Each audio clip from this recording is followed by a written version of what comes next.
chercher ton reflet. Voilà. Là, on est avec qui là? Là, on est avec Maëlys, la Belge de 23 ans. Voilà.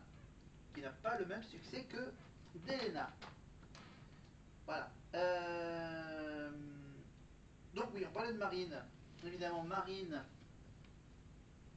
Mais on va surtout continuer à parler déjà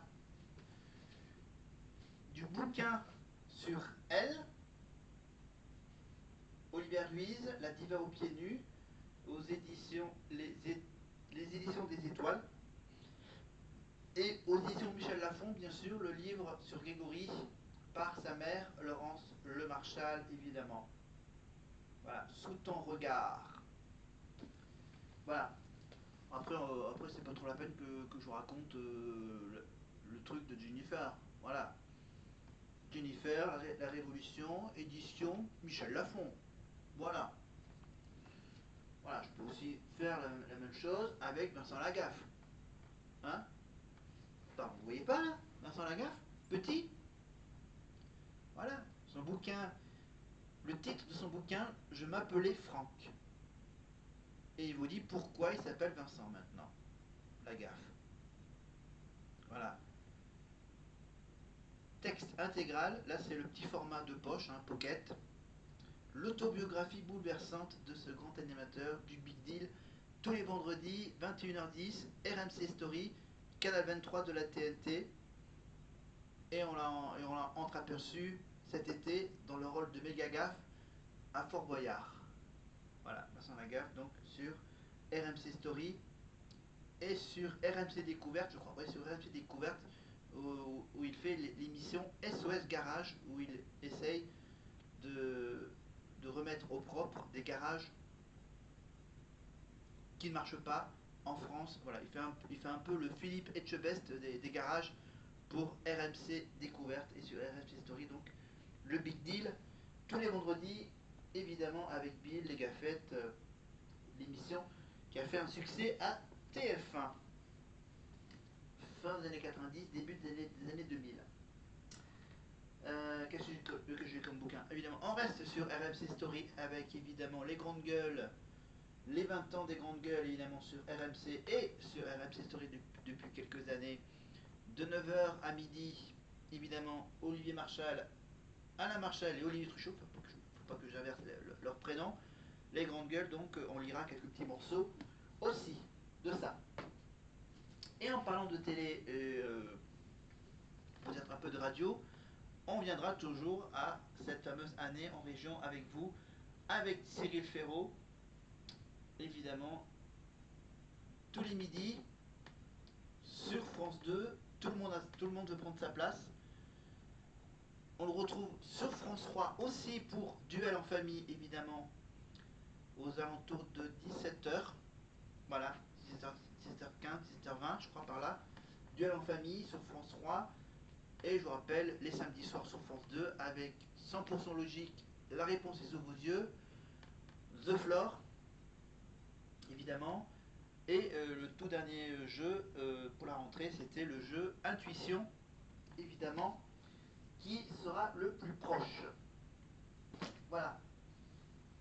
Et on continue à changer, on va changer de chaîne, on va aller sur TMC avec l'émission quotidien et ce magnifique bouquin des 50 États d'Amérique, les 50 States, le podcast évidemment de quotidien de Yann Barthès, avec donc le journaliste Guillaume Hénette, avec donc ce nouveau regard sur les États-Unis aux éditions Les Arènes, avec la production Bangoumi. Voilà, j'ai tout fait le tour des bouquins.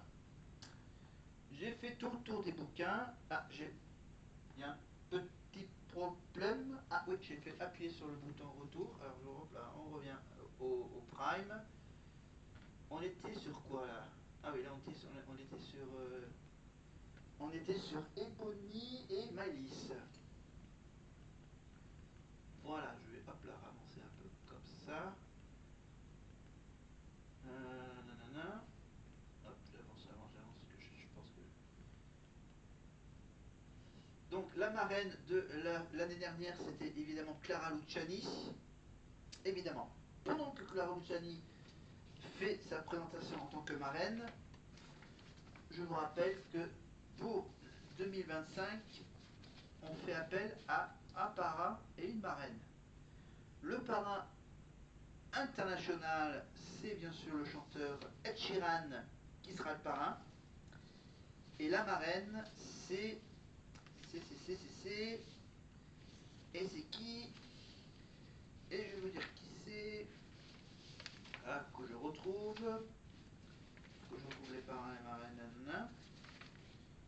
Alors, si je les ai perdus, les parrains et marraines, ça c'est les deux élèves qu'on connaît. Je les ai perdus. Ah, voilà, Ed Sheeran et Charlotte Cardin. Voilà. Charlotte Cardin qui a fait un duo avec Marine, évidemment, qui est devenu un tube.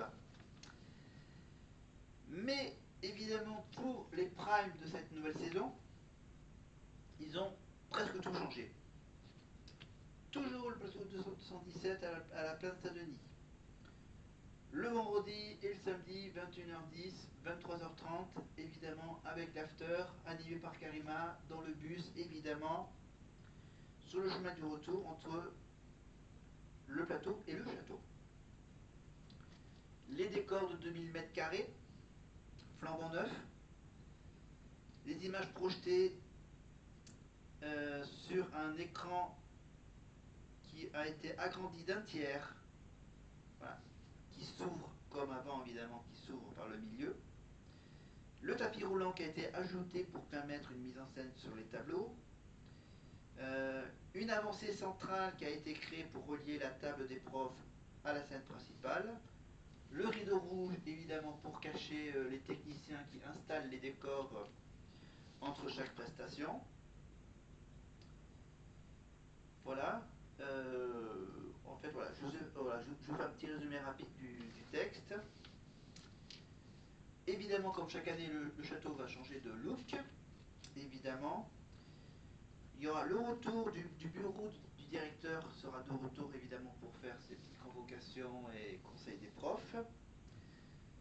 La nouvelle pièce que je croyais qu'il existait, mais en fait il n'y avait pas de studio d'enregistrement à Damer-et-Lélis. Je pense qu'ils devaient prendre une navette pour aller au studio d'enregistrement pour enregistrer le petit album de la Starac. Je croyais qu'au château il y avait un studio d'enregistrement, mais pas du tout. Et il faut attendre cette année pour qu'il y en ait un au château. Voilà. Voilà, pour éviter aux élèves de nombreux allers-retours pendant l'aventure, ils enregistreront par exemple leur hymne, évidemment. Un hymne qui sera un gros titre international qui a été choisi par la production. Voilà. Évidemment, vous le savez, il y a les 76 caméras qui filmeront leurs faits et gestes. Le live, évidemment, sur TF1+, évidemment, canal très spécial pour ceux qui sont déjà abonnés. C'est pas la peine de payer le 1 € par jour que les autres devront payer pour voir la Starac. Ça c'est dit. Côté prof, on enlève Malika de la liste pour la danse et Hugues Hamelin pour le théâtre et on les remplace par un jeune danseur, Jonathan Jeanvrin, 35 ans, voilà, qui a travaillé avec des stars américaines comme Kesha, Rihanna, Kylie Minogue, Dua Lipa. Alors que pour le côté théâtral, on revient en France, après des profs belges, on retrouve donc un prof de théâtre français, il s'appelle Papy, c'est son surnom, et son nom et son prénom, c'est Alain Degois, metteur en scène et spécialiste de l'improvisation, qui viendra aider les élèves à se trouver. Voilà. En bonus, ils auront un prof d'anglais. Voilà. Nouvelle prof d'anglais, donc on ne sait pas trop encore qui c'est. Voilà. Donc la déco château, ok, ça c'est fait. Donc le château d'Amélie s'apprête à ouvrir le 18 octobre 2025. Une nouvelle promotion de la Starac qui fera son entrée. espérant marcher dans les pas de Jennifer Nolan-Leroy ou Pierre Garnier et Marine. Ils ont reçu plus de 20 000 candidatures cette année. Donc le nombre de candidats donc retenus, bon, on ne sait pas encore combien ils seront, à peu près 15-16, hein, pour que ça dure jusqu'à fin janvier, début février. 18-25 ans, donc la tranche d'âge, donc très jeunes, qui connaissent plus ou moins bien les saisons précédentes de la Starac, les saisons de l'époque de Jennifer, les 8 premières saisons. On en connaît déjà 2 nouveaux élèves, évidemment. Il s'appelle Théo, 24 ans, kinésithérapeute à Lille, et Sarah, 23 ans, et là, j'ai pas son lieu d'origine.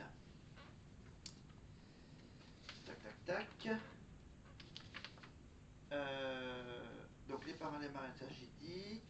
Donc, les quotidiennes, je vous rappelle les horaires, les quotidiennes, donc du lundi au vendredi, 17h30 sur TF1, avec Karima en voix off. Le samedi, 17h15, et le dimanche à 16h05, à cause de 50 minutes inside le samedi et à cause de 7 à 8 pour le dimanche. Donc le live, donc ça je l'ai dit, le live sur TF1 avec le petit euro par jour. La petite nouveauté pour commencer, ils commenceront par faire 2 petits groupes sympathiques, 2 petits groupes pour faire 2 évaluations.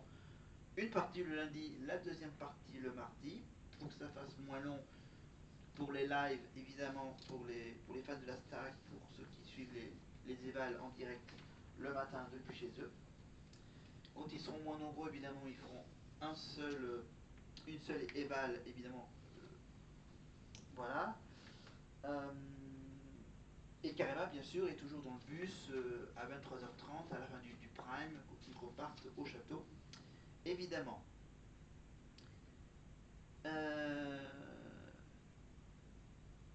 Donc ça, je l'ai dit. Alors, les petites séquences, voilà, les petites séquences qui gratineront les primes, les petits rendez-vous hebdomadaires pendant le prime. Il y aura d'abord le top 3 qui ne change pas. La battle du top 3, le gagnant gagne l'immunité, bim, c'est gagné. Deuxième épreuve, le meilleur numéro chanté, dansé pour gagner une place dans la tournée. Ça, c'est avec le prof de danse, évidemment, qui proposera une prestation pour essayer d'être le plus abouti chaque semaine avec un élève. Jusqu'au prime de la tournée, bien sûr, où on connaîtra le premier qualifié pour la tournée.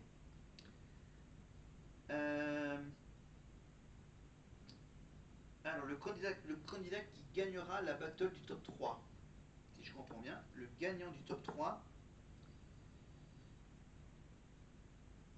c'est ça, pour le candidat qui sera réalisé à l'issue du prime, un numéro sur mesure lui sera attribué pour l'ouverture du prime suivant. Ça veut dire que chaque semaine, il n'y aura pas l'hymne qui sera chanté au début de chaque prime.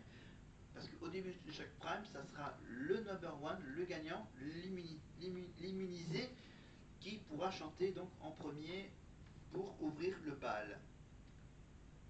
Après le lancement de Nikos. En plus, chaque semaine, un prof choisira 2 élèves qui s'affronteront lors d'un face-à-face. Évidemment, le prof qui aura lancé le duel, le face-à-face, désignera le vainqueur. Il pourra peut-être pas trop avoir des conseils des autres profs. Il y aura aussi le rendez-vous de l'autoportrait. Un élève nous racontera des choses un peu personnelles sous forme de chansons, de danse ou de théâtre, pour mieux le connaître. Ensuite, il y aura l'exercice impossible. Là, c'est essayer de trouver une solution à un petit problème technique. Il va y avoir des problèmes techniques. Il y aura un élève qui aura des problèmes techniques. Ça veut dire que son micro, de seul coup, évidemment, la production va essayer de faire semblant. Ça veut dire de lui donner un micro qui marche presque plus. À un moment, hop, le micro tombe en panne, Ah ben là, trouve une solution, va voir tes camarades. Les copains, vous m'aidez là? J'ai le micro qui marche plus. Ou est-ce que ça peut être comme problème technique? Qu'est-ce qu'il peut y avoir comme problème? Un partenaire qui démarre trop tôt la chanson, ça veut dire... bon, dis donc, tu peux la démarrer très très vite là? Genre... oh merde, voilà. Faire un truc comme ça. Voilà. Tout simplement parce que la production a envie de nous montrer qu'il y a parfois des imprévus. Il y aura bien sûr le rendez-vous du medley, évidemment, pour partager avec un artiste, évidemment, tout le répertoire de ses chansons. Voilà.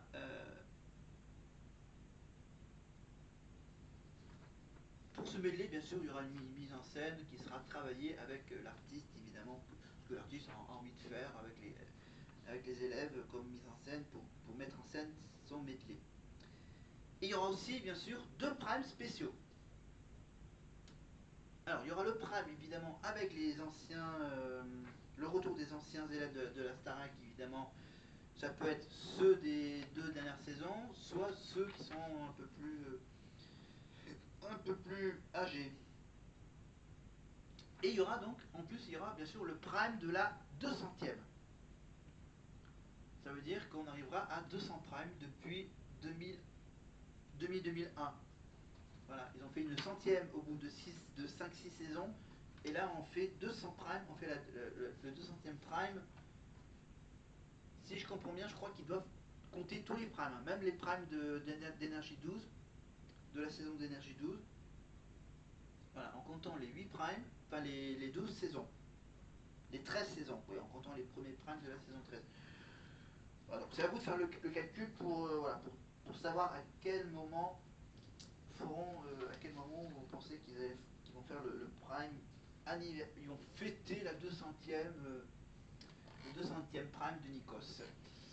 Enfin, à peu près 200 de Nikos. Hein, parce que bien sûr, sur Énergie 12, il n'était pas à l'animation.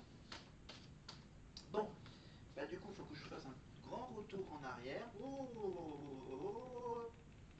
Parce que du coup, j'ai raté le portrait de Charles. Attends, je retourne. Qu'est-ce que j'ai raté? Oui, j'étais avec le truc de... On était avec la marraine. Papapam. Et on va avancer jusqu'au portrait de Charles. Le breton qui aime les chevaux. Charles Doré, évidemment, avec son tube actuel. Non, c'est... Oui, il a sorti déjà un nouveau tube. Mais son premier tube, c'est... Je pars mais je reste. Je pars mais je reste. Allez, on y va avec Charles. Son portrait sur les plages de la Bretagne. Voilà. Après, il nous restera encore Maureen, Franck, etc. Ou d'autres. Je m'appelle Charles, j'ai 18 ans et je vis à Pléneuf-Valentin en Bretagne.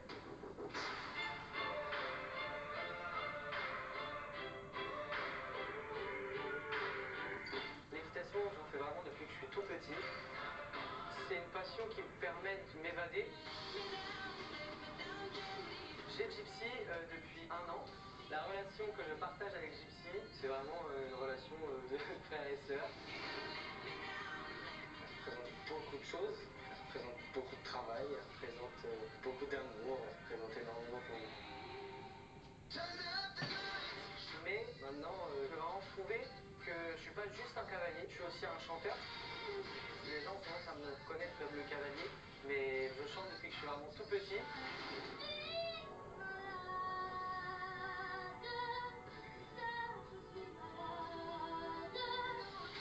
Mais j'ai jamais pris de cours de chant. Les seules personnes qui m'ont appris à chanter, c'était ma famille qui adore chanter, qui adore la musique. À la Starac. Bravo mon chéri. Quand Charles chante, il véhicule des émotions sans s'en rendre compte. La pudeur que Charles a, il la met au service de ses chansons. Il a cette sensibilité qu'il n'y a pas chez tout le monde. Ah, il chante bien. Mais il ne faut pas oublier que tu as fait la Star Academy. La Star Academy, c'est une école. Et c'est beaucoup de travail, Charles. Merci Marie. Hein? Ouais. Bah, tu vas bien y aller. Ouais, ça c'est sûr. ça représente vraiment quelque chose de grandiose pour moi. Moi, je vais voir cette académie comme quand je suis sur un parcours avec ma jument. Si je tombe, je remonte. Il y a un obstacle à passer, je vais travailler dur pour passer de l'autre côté. Et j'ai vraiment envie d'y arriver. Et quoi qu'il arrive, j'y arriverai de toute façon. Hop. Voilà. J'attends que ma voix revienne en stéréo. Voilà ce qu'il faut faire. Alors, il y a aussi la petite nouveauté pour la nouvelle saison, c'est que la production, ils se sont dit, dis donc, ça fait un petit moment qu'on n'a pas remis ce petit bonhomme là.